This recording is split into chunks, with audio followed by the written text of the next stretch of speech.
congregation of Phoenix, our special Solstice Sonoran spectacular worship service and ceremony.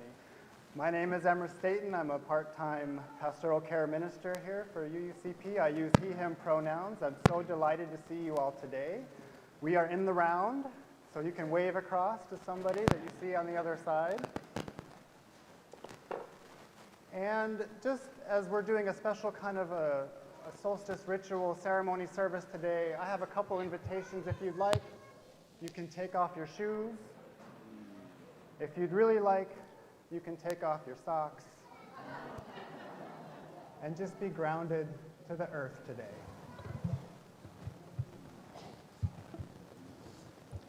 And I'm Benji Messer, our music director. I use he, him pronouns. I have Karen, Sebastian, and Christine in the band with me today. And to make our service, our solstice service today, ceremonial and ritual, I ask that we not applaud after any of the music. Our opening hymn is a pagan chant to the elements. The lyrics are, the earth, the air, the fire, the water, return, return, return, return. And then the syllables, aye, aye, aye, aye, ayo, ayo, ayo, ayo. So feel free to join us when you catch on. It's a chant. It happens again and again and again.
Ezzell. I'm your worship associate today. Will you join me as we say our chalice, our covenant? And if you have a chalice at home, please light it with us. And Kat Granat will light our chalice. Love is the doctrine of this congregation. The quest for truth is our sacrament, and service is our prayer. To dwell together in peace, to seek knowledge in freedom, to share our strength in fellowship. Thus do we covenant. Please be seated.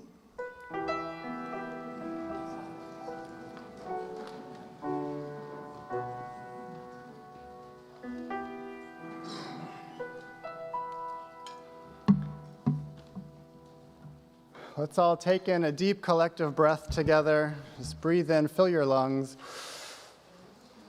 In whatever direction you're facing, breathe out. One more time, breathe in, fill your lungs. Breathe out. As we breathe together, we welcome ourselves, our whole selves, into this sacred space for our solstice ceremony worship. Our lead minister, Reverend Christine Dance, is out of the pulpit today, and we'll be very excited to see you all this Tuesday for Christmas Eve services. Our sprightly congregation strives to be a spiritual community for our time, one that is theologically diverse, radically inclusive, and justice-centered. Our doors swing wide open to embrace all of us who have sought and built a welcoming space. If you're new here on this unique day, we welcome you. We're so glad you found us. Every Sunday is different. Today, very different. So please come back a few times and get to know us. I have a few announcements to share as well. Tuesday, can you believe it, is Christmas Eve. Our awesome pageant was last week on Sundays, so we're doing things a little different this year. The 6 p.m. service on Tuesday, Christmas Eve, will have an informal tone to it with UU-oriented Christmas readings and a lot of carols and singing.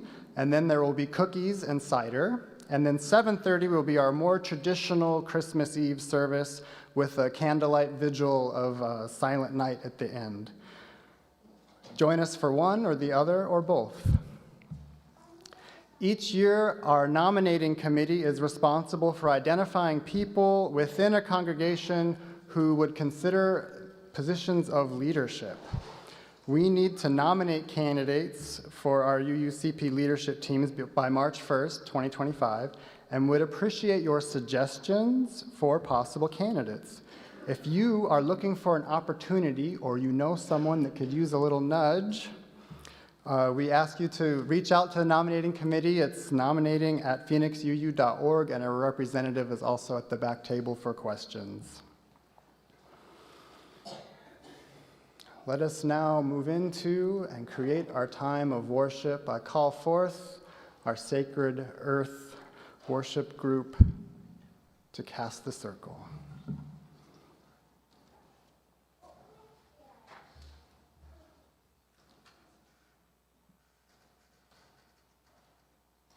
Spirit of the East, air that is your breath, bring forth your power and fill us with the light of each longer day. Be here now. Welcome, Spirit of the East. Please join us.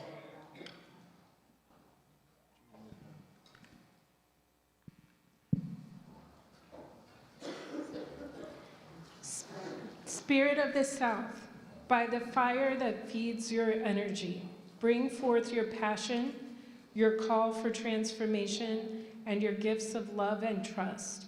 Be here now. Welcome, Spirit of the South. Welcome, Spirit of the South.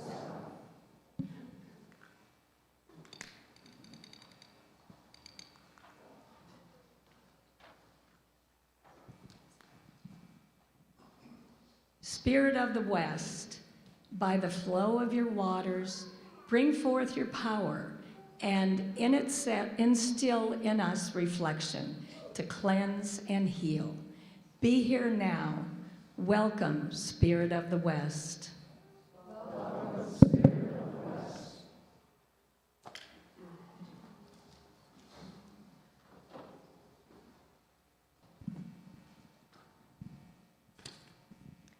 Spirit of the North, by the grounding in your earth, bring forth your power and help us get still for the silence and deep dreaming that inform our visions.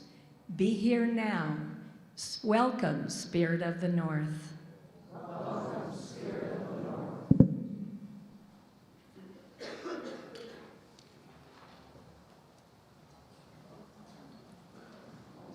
By the boundless possibilities of the universe. Sorry. Spirit of the above. By the boundless possibilities of the universe, bring forth your power and remind us of our connection to all that is. be here now. Welcome, Spirit of the above. Welcome, Spirit of the above. Spirit of the below. By the source of strength and life, bring forth your power and teach us to nurture our earth and ourselves. Be here now. Welcome, Spirit of the below. Welcome, Spirit of the below. Spirit of the within. By your bright spark of love, bring forth your power and be with us this solstice day. Be here now. Welcome, Spirit of the within. Welcome, Spirit of the within.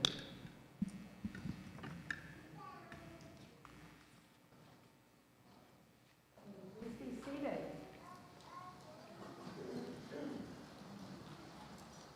Now I would like to welcome everyone who would like to come forward for Together Time.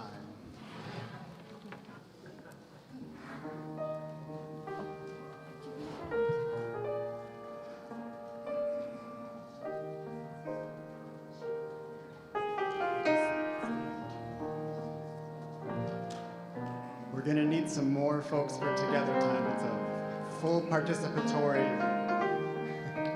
activity.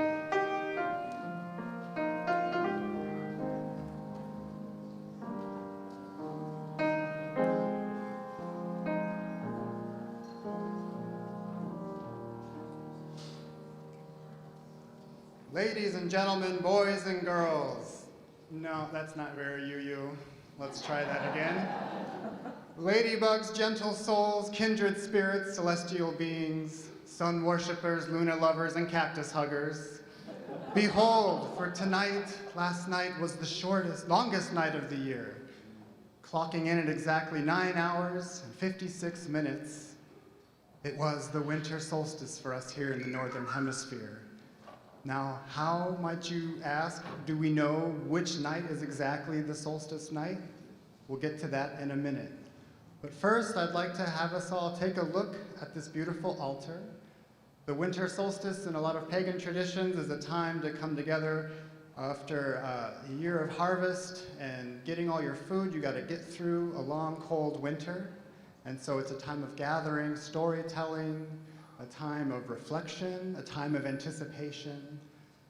It's a sacred time. And so I'd like to ask, what do you all see here on our altar today? And I'm going to pass the microphone to Yuli to answer your questions and explain a little bit of what they've set up. But what do you all see?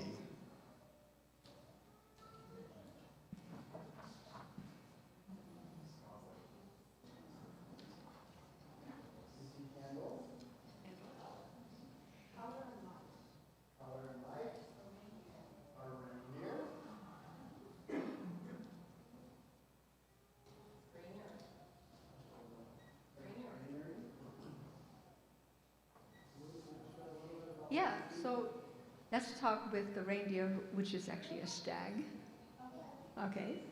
And he is considered to be the light bringer. So he will appear in at the end of the night when dawn comes and brings the night, the first light for the new year. Kind of related to the Harry Potter dears too. The greenery, so solstice makes, or the celebration that goes along with solstice makes more sense in the northern part of the northern hemisphere, because the greenery is what was available, green at the time. The only evergreens were available for that. Pine cones, the same thing. You have the scent from the pine cones, and you also have the brown color to bring something that is not gray or white into the house. The candles reflect the directions. So yellow is usually used for the east, and it reflects mental capabilities. The south is for fire and reflects action. So we use our mental capabilities to come to action, but we want to do that with a heart, which is represented by the West, and water. And in the North, we have earth, taking care of ourselves and of the earth, so that it all comes together, and we create a year in which all of our capabilities are called upon to take care of ourselves and each other. The log is also creating fire and light at the darkest time of the year. Doesn't make so much sense in the Mediterranean or here, but certainly in the north when it was the coldest and also starving time, at least warmth was still something that people could bring into the home and stay warm and safe. Thank you. A huge thanks to our Sacred Earth Worship Group for setting up and calling in this beautiful altar today. Thank you. So back to our question. Before there was computers and the internet and a useful website that tells us the exact time of the solstice and the length of days, before there was paper and pencils, before there was calendars, we had to figure these things out as humans. And so we built all over the world, different groups in their own ways, temples, circles of stone, pyramids, sometimes even just using rocks and twigs that were already there, solar calendars. And so today we have a model of a solar calendar built by our astrophysicist druid, Gary Ezzell.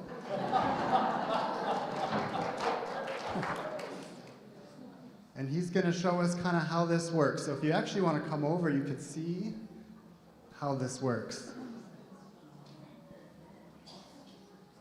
The other lesson here is never throw away your children's toys. So, if you were living in Britain thousands of years ago and you wanted to know when the solstice was, when was the longest night of the year, this is a solar calendar that was built. It's a model of what's called Stonehenge. And what would be happening, I'm going to use this laser to indicate where the sunrise was going to come. Just before the longest night of the year, the solstice, the sun would be rising like here. And then the next day, it would be rising closer to the gap here. The next day, closer, and then on the longest night, it would come through and hit the pillar in the middle. And that would be how they knew that that was going to be the longest night in the solstice. And then after that night, the sun would be rising again farther to the north, and they would know that spring was indeed going to come again.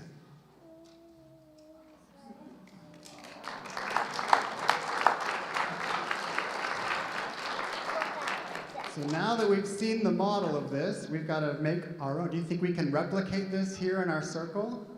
I think we're going to try. So we're going to actually replicate Stonehenge. I'll need us all standing and participating. We're going to be standing kind of shoulder to shoulder around in a circle here. And this is the way, I'm going to explain actually how Stonehenge works in England. So what is now England. Stonehenge was built 5,000 years ago. And it took them several hundred years to build it. So many generations of folks figuring this out. And there's a lot of cloudy days in England, so they didn't always even have the sun there to make sure everything was lined up right. So what we're going to do is we're going to try to figure out how to build our own Stonehenge. Stonehenge has a big circle of stones around it, and then it has an inner U shape of bigger stones that line up with the summer solstice. So the summer solstice, the sun comes up over here. I need one volunteer over here. Can I get one person over here? So there's a stone way on the outside of Stonehenge called this heel stone, and you will be my heel stone. And when the sun comes up, it doesn't come up straight over the horizon like this. It actually kind of comes up sliding at an angle. And the sun comes right over the heel stone and shines right to the center. So what we need to do is kind of there where the lift shits are in the back, We'll need to line yourself up with the sun over the head of our heel stone here, and make sure the sun goes right between, the two of you. Okay, so stand there very still.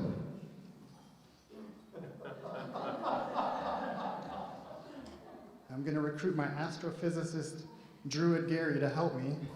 We have some capstones that go over your heads. Give that to Johnny. That goes over there.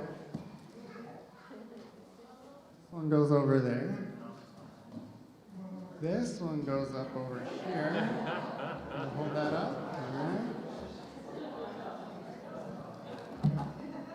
This is very sacred architecture. These mysterious capstones came from hundreds of miles away. We don't know how they got here. We still don't really know. Okay.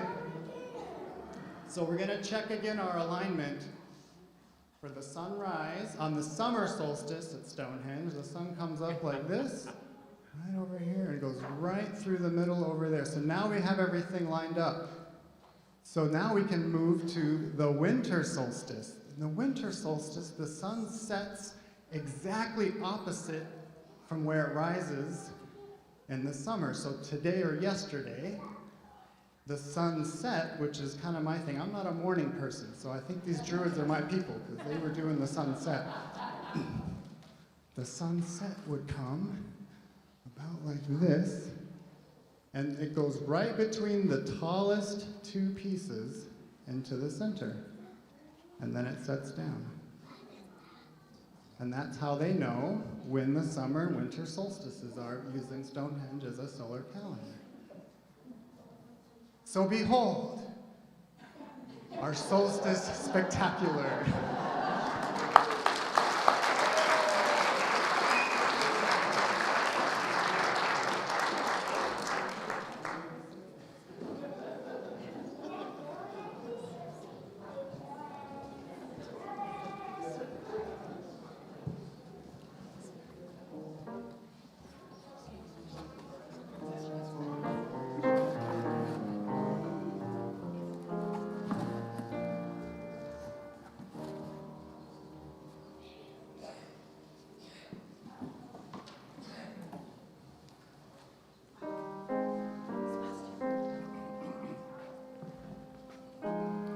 Here we go.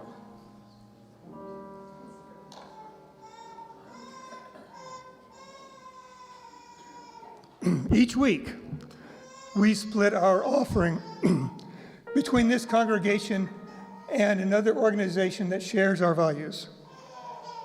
For December, our Share the Plate partner is Kids in Focus. Kids in Focus is a nonprofit organization mentoring youth to overcome adversity and build resilience through the art of photography. Since 2012, Kids in Focus has been putting cameras in kids' hands with the guidance and encouragement of adult mentors, many who are avid and professional photographers. They collaborate with local schools, nonprofit partners, and foster care programs to engage Valley youth. For all that you give, we are so grateful. Ushers, thank you for your willing hands in helping us pass the plate.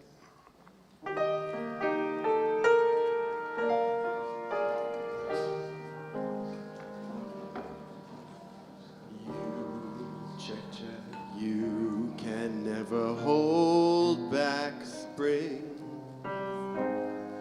You can be sure I will never stop believing.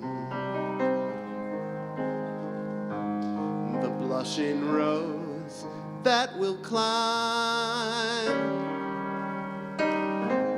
spring ahead or fall behind.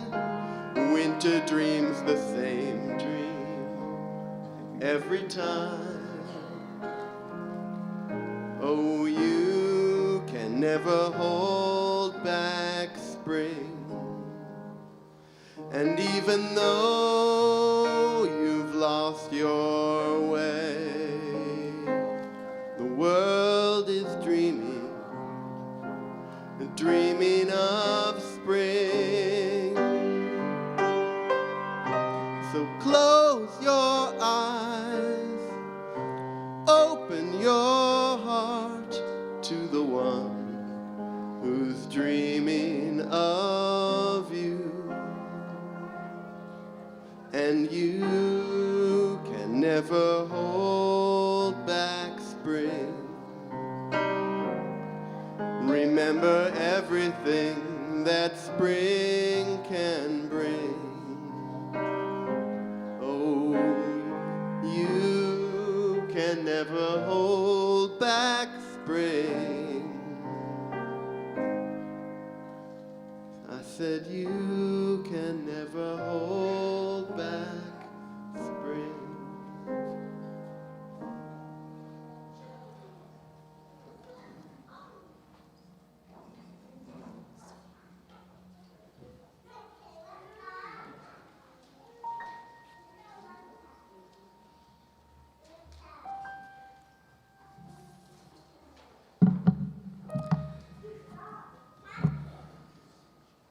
Today we will do a special Sonoran Solstice spectacular version of Joys and Sorrows.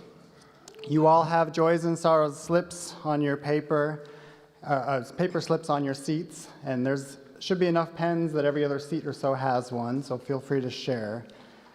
And you can write something or several things on the front or the back, draw, write, poems, words, whatever comes to you, your intentions for upcoming year, anything you want to let go of. If you have joys and sorrows, if you have anything you just want to offer up and out to the world and the universe. And all those pieces of paper at the end, to end our service, we're all going to go outside to the patio.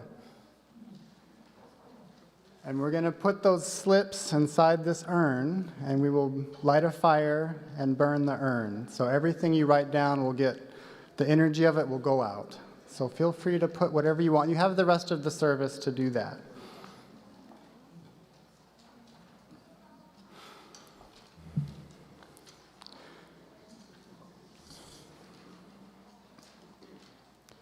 We also have our usual joys and sorrows today. And you can always fill out one of these slips on the little table in the back of the sanctuary, light a candle before service, and if you want a joy or sorrow read out loud, this is the time that we'll do that. For those on Zoom who want to share something to go into the urn to be burned, please put it on the comments after we start the meditation. If you're on Zoom and want to put something up now for joys and sorrows, I'll read those in a second. Linda Vance shares with us a joy that Carolyn Lothar was told by her doctors that she is cancer-free after completing radiation treatment.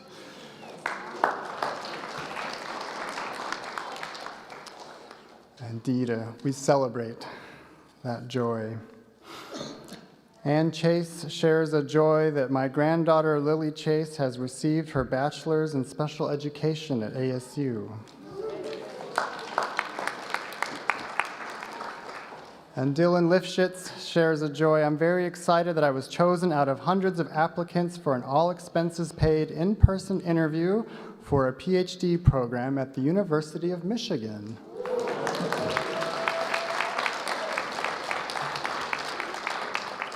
And you'll have to show them your new Stonehenge skills, too. They'll be impressed. Luis writes that the UU Church is an anchor in our lives. We are visiting from Edmonton and grateful to share your service today. Welcome from Edmonton.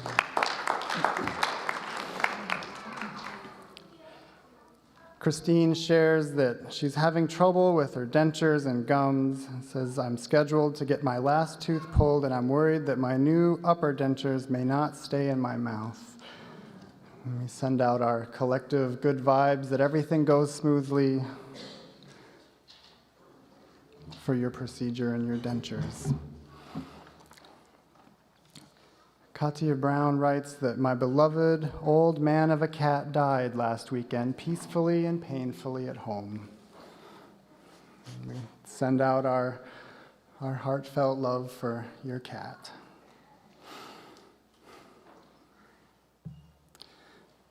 From Zoom, I have a joy. Congratulations to Nancy, from Melissa Schwartz to Nancy Schwartz. She received the Coach Fleming Marching Band Music Scholarship for Brass. Only 5 scholarships are awarded to juniors returning to the ASU Marching Band. Our very own trumpet player will be here for Christmas Eve before traveling to the Peach Bowl with ASU.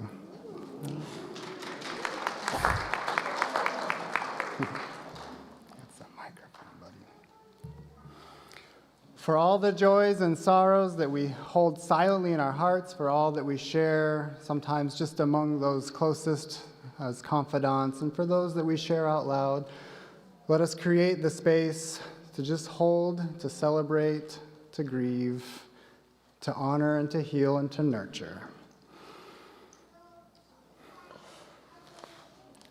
We will now move into a time of meditation. Today we will do a Sonoran Solstice spectacular meditation focusing on our 4 elements. Okay.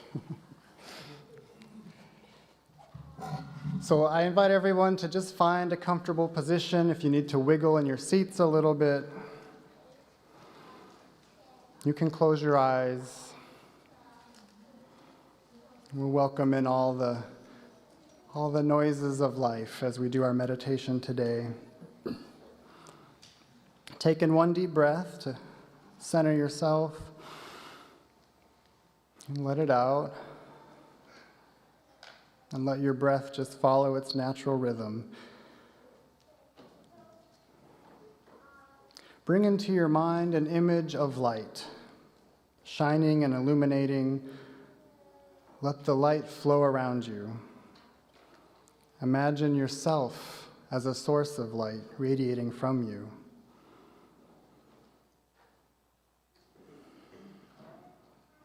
And let the light fade away. Next, invite into your mind an image of the earth, the solidness of rock, of stone, of mountains. Imagine yourself made of rock. Notice how that feels.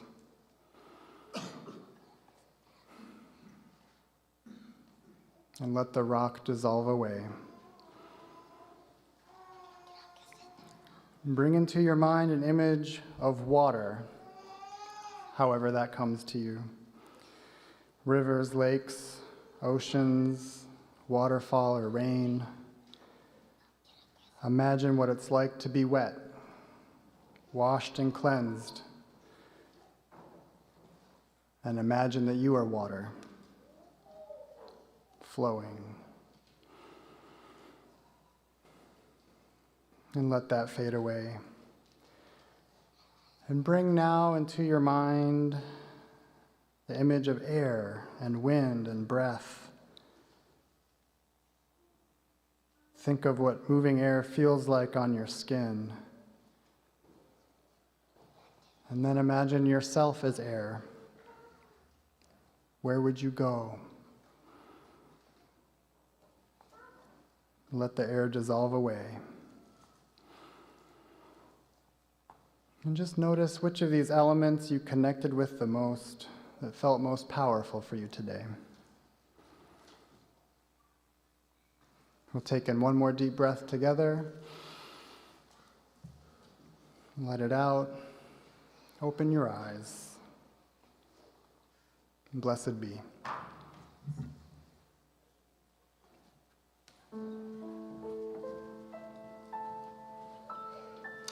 It's a special treat to get to sing facing each other. So we'll do a round now. But it's not a song we've done a whole lot here, so we'll sing it. We'll hum it for a while, and then we'll sing it in unison first. Rise up, O flame, by thy light growing, by thy light glowing. Show to us beauty, vision, and joy.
show to us. Show to us beauty,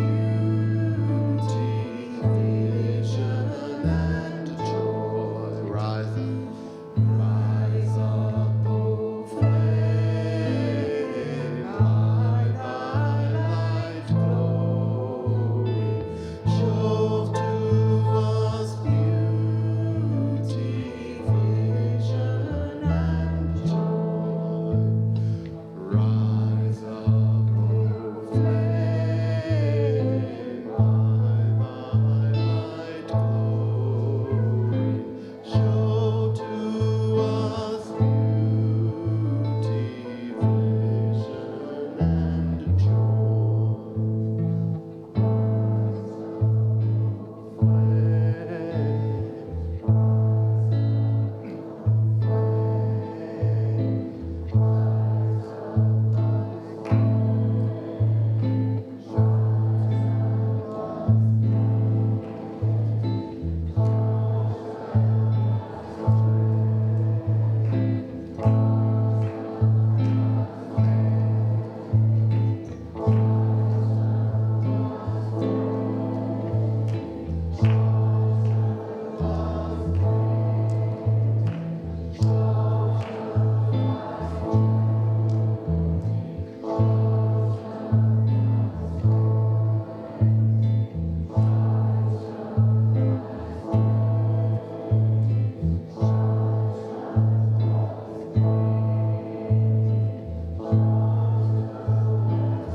let's hum. Let's all hum.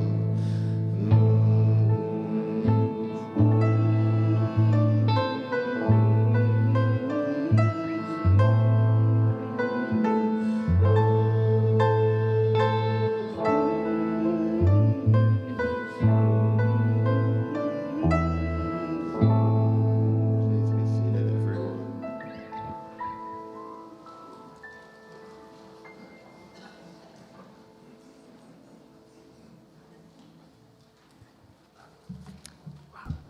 I'm shorter than Gary. Good morning.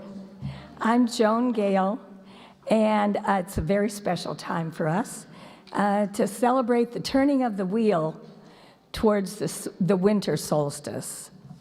I grew up in the Midwest, and in December for Christmas and solstice, but we didn't call it solstice at the time in that Christian household, we would travel to the farm in Wisconsin.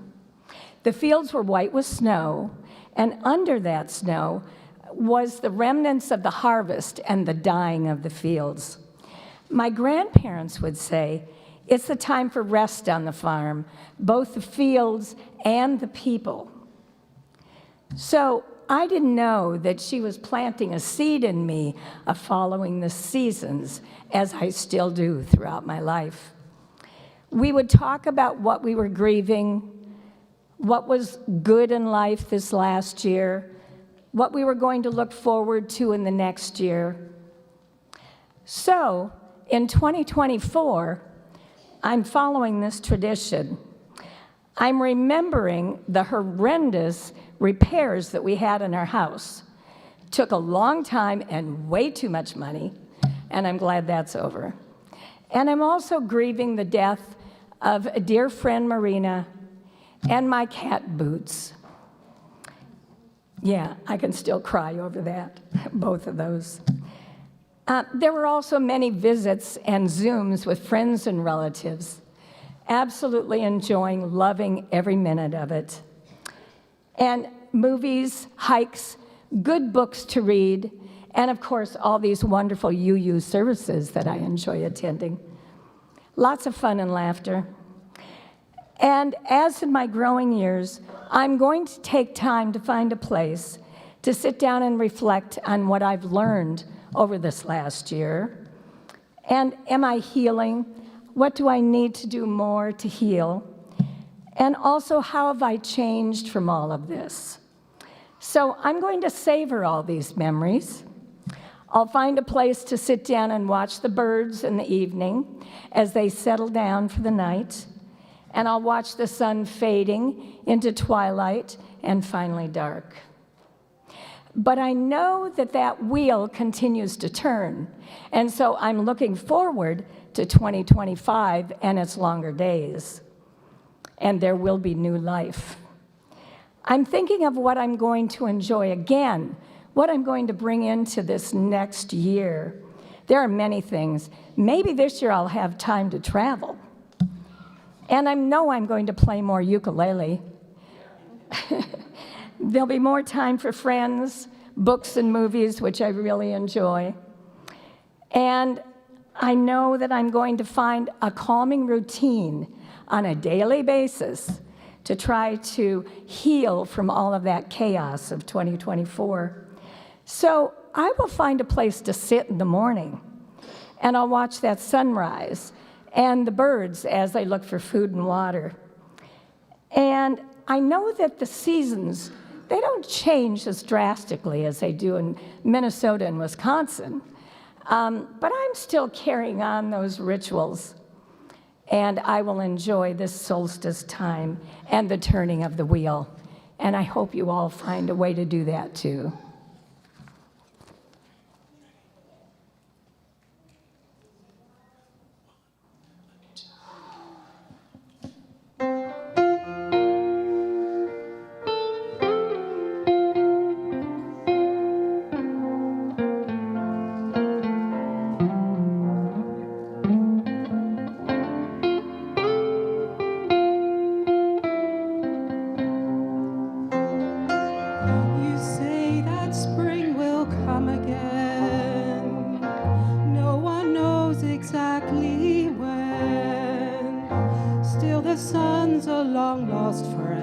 On the longest night of the year, you stare into the firelight while December beats outside, where the darkest hearts reside on the longest night of the year. So keep me safe and hold me tight, and let the candle burn all night.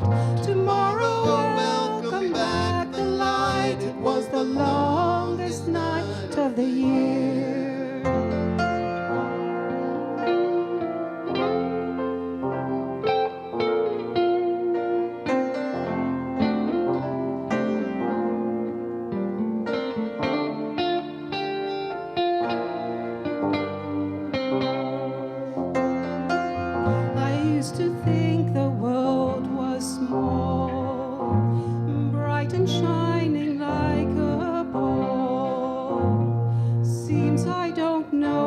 At all on the longest night of the year, we press our faces to the glass and see our little lives go past, a wave to shadows that we cast on the longest night of the year. So keep me safe and hold me tight, let the candle burn all night. Tomorrow I'll welcome back the light. It was the longest night of the year.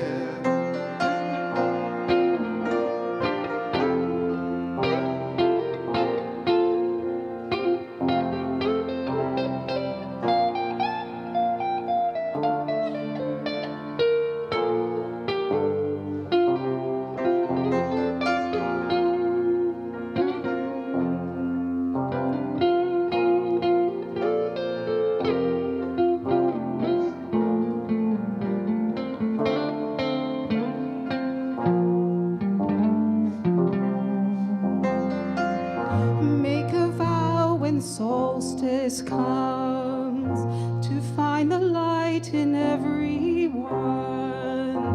Keep the drum on the longest night of the year. So keep me safe and hold me tight, and let the candle burn all night. Tomorrow welcome back the light. It was the longest night of the year. So keep me safe and hold me tight, and let the candle burn all night. Tomorrow welcome back the light. It was the longest night of the year.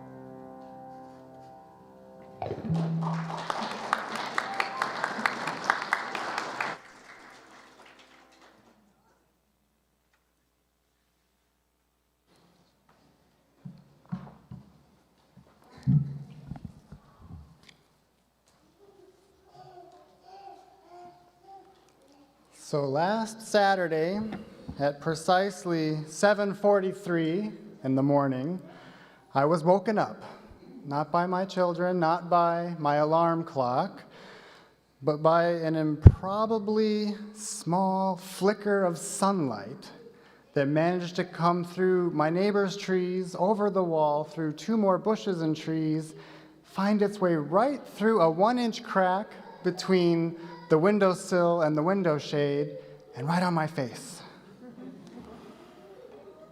This could only happen in the few weeks before and after the solstice, when the sun rises at its farthest south point on the horizon. In fact, in the summer, the sun never makes it into our south-facing bedroom window at all, since the arc is too high and overhead, rising and setting further north. Here in our sanctuary space, we only really have the glass on the east and west. We don't have a whole lot of windows to let in sunlight. But I was here a couple weeks ago setting up for our Blue Christmas service in the evening, and the whole space was open, and I noticed this little triangle of light made it through the window over there onto the floor about 4 o'clock. And I watched over the next hour as that light came all the way across and went right onto the tree and climbed up the wall and then disappeared. Solar calendars that track the movement and the angles of the sun, the moon, and the stars are some of the oldest evidence of human civilizations from around the world. The pyramids in Egypt were lined up with the Great Pyramids in Giza with the 4 directions, and there's 3 little pyramids that cast shadows on the summer, winter solstices, and the equinox that all lined up on the bigger pyramid perfectly. Temple structures throughout Central and South America functioned as solar calendars with their alignment and other structures set up to catch the sunlight on the winter and summer solstices and certain windows and illuminating certain rooms. And what is now South Africa, there is a site of stone circles that lines up both with sun and star movements that dates back 70,000 years. Right here in our Sonoran desert, out to the west, just past Gila Bend, is a little place called Painted Rock. It's just a few hills of what used to be mountains eroded away, and just hills of boulders and rock filled with petroglyphs and drawings. And on top of one of the hills, there's 2 rocks and a big rock kind of that fell on top of it. It makes a little grotto. And inside on the back wall is a drawing of a person and a drawing of a sun. And on the winter solstice, we used to go camping there with my mom, and we would watch this. On the winter solstice, not at sunrise, but around midday, the sun comes through just a little crack in the rock, just like the crack in my window, and it makes a sliver of light that goes through the person and right into the middle of the sun. In architecture, understanding the angles of the sun throughout the year can be really useful to keep our buildings cool or warm, and a technique called passive solar heating. A great example of this that I love to see is Arcosanti, the the community that they tried to build up in Cortez Junction. It has these huge half-dome shells. They're open to the south. And so in the summer, one of them has a foundry in it for making the bronze bells that they sell. And in the summer, the sun rises and sets kind of behind it, and the whole space is in the shade all day. But starting in the fall and the spring, and then definitely in the winter when the sun's lower, it fills that entire shell with sunlight and helps heat it up and warm it. And that's cool. That's a big obvious one. My favorite part of Arco Santi is a little piece that you would miss. We caught it on a tour. There's some cube kind of residential structures and apartments that they've built cantilevered out over the edge of the hill. And underneath in the shade year-round is a little reflecting pool, maybe about the size of this table.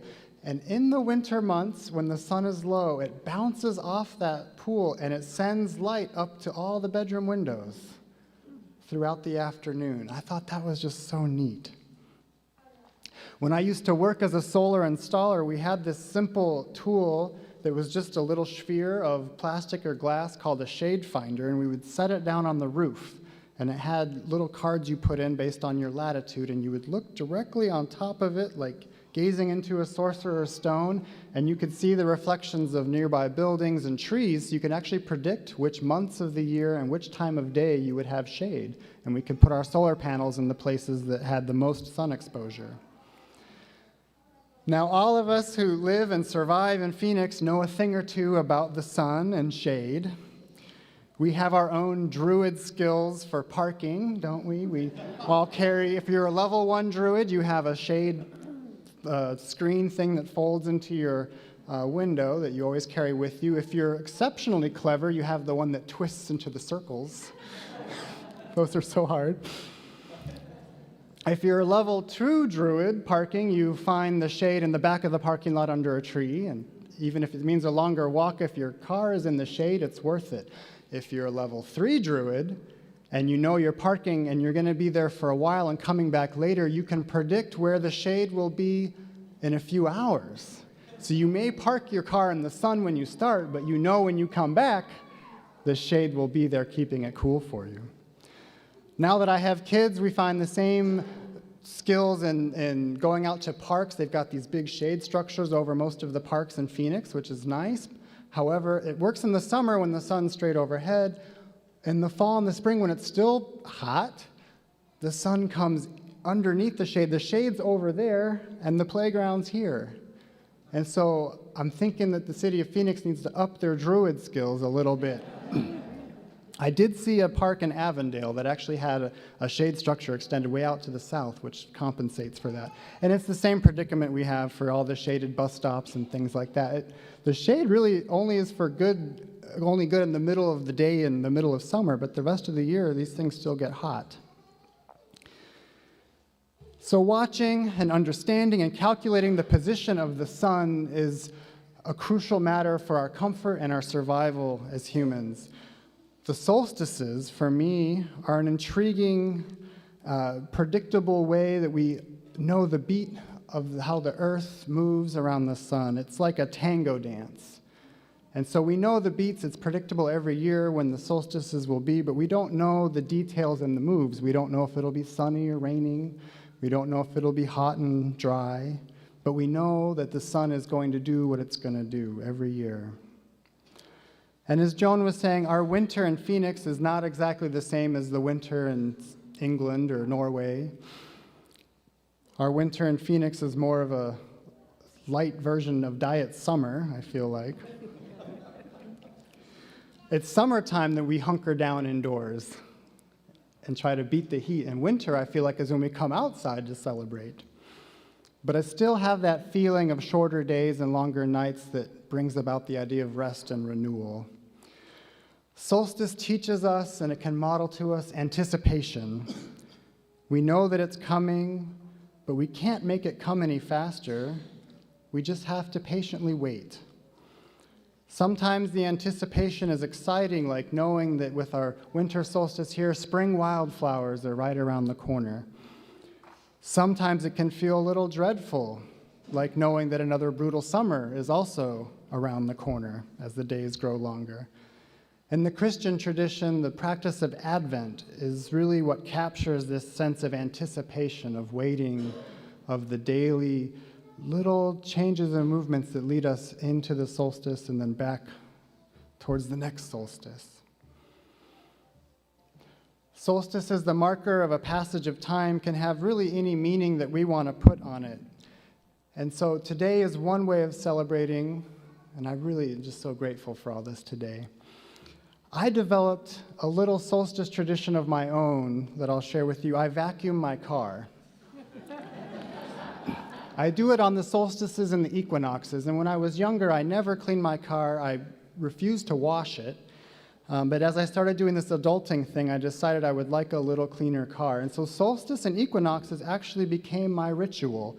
When I go, and now with the kids, I pull the car seats out. It's a bit of an archaeology expedition to find all the toys and objects that got fallen down into that black hole crack next to the seat. I clean out the old receipts and dried wet wipes and get the car, at least on the inside, back to something that feels clean. And it just feels nice inside. And I do that 4 times a year. I just did it last week. And so that's, for me, in a kind of a funny way, one of the things I do to mark the time with the solstices and equinoxes. And we can all find our own ways to use these markers in our own lives. Solstice is one of the few significant days of the year that's not completely commercialized. Hallmark hasn't really commodified it, and there is no goddess, I hope not ever, blow up solstice yard decorations that you can buy at Home Depot. It can come and go without many people even noticing or caring. It feels kind of like a secret club. And indeed, with the Christian persecution and colonization of pagan and indigenous peoples for the past 2,000 years, solstice is kind of like an underground movement. I'm okay with that. One of my favorite UU moments came in a trip to Boston when I was on a retreat with some leaders from the College of Social Justice. And we would do these gatherings every year and come together. And as with all UU gatherings, we write a covenant when we first start our time together, just like the one that's outside the doors by the stairs here.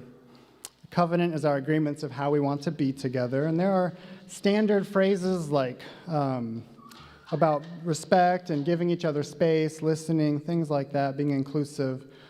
One of the folks in our group, Jean-Luc, a UU from Haiti, proposed something that I loved and I've carried with me. He said, on our covenant, we should say, listen for and welcome in cosmic wisdom.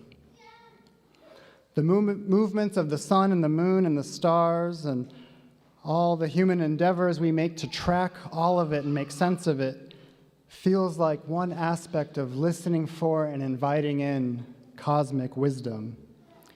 Who are we in relation to all there is out there? Well, let's stay up all night around a fire and talk about it, shall we?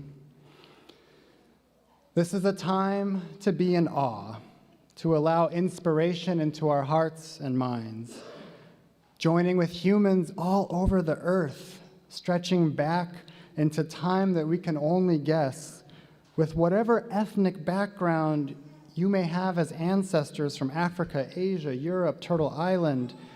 You have a connection to the sun, to the moon, to the stars. It's a form of intergenerational solidarity that connects us with the past and that we will pass on to the future. What will people think of us and what we built 5,000 years from now, 70,000 years from now? There's a lot to be upset and worried about in the world right now, too much. But the sun did come up today, at 7:29 to be exact, and today will be 2 seconds longer than it was yesterday. And we are all gathered here in this witness of cosmic wisdom of life.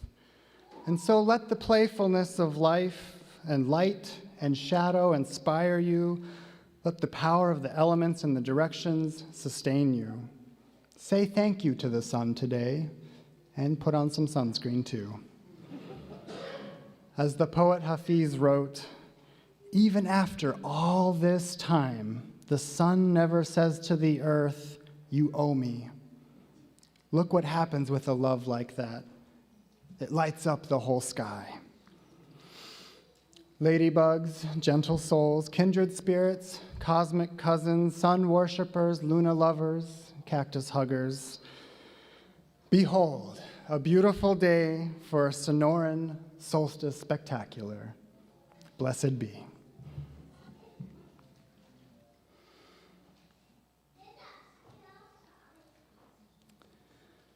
So now we'll move into the part where we move outside.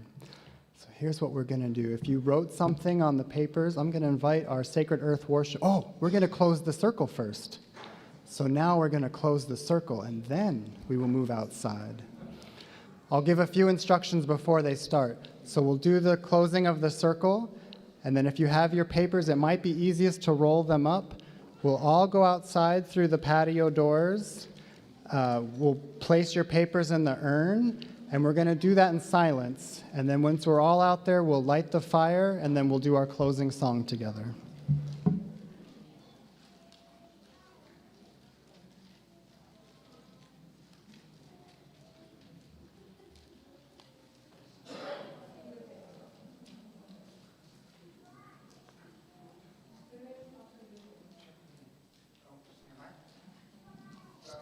Any spirits?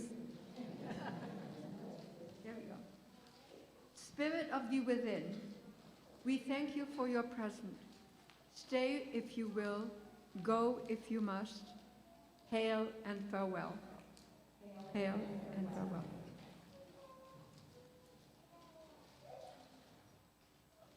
Spirit of the below, we thank you for your presence. Stay if you will, go if you must. Hail and farewell.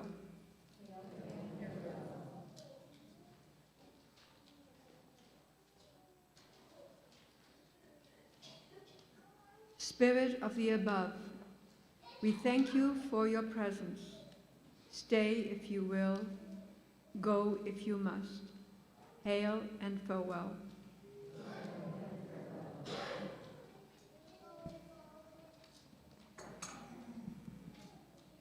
Spirit of the north, we thank you for your presence. Stay if you will, go if you must. Hail and farewell.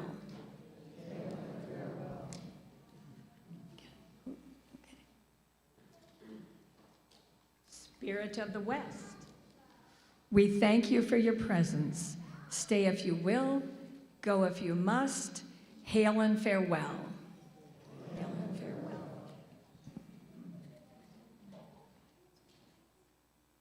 Spirit of the south, we thank you for your presence.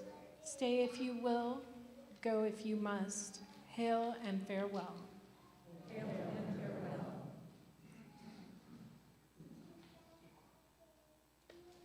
Spirit of the east, we thank you for your presence. Stay if you will, go if you must. Hail and farewell.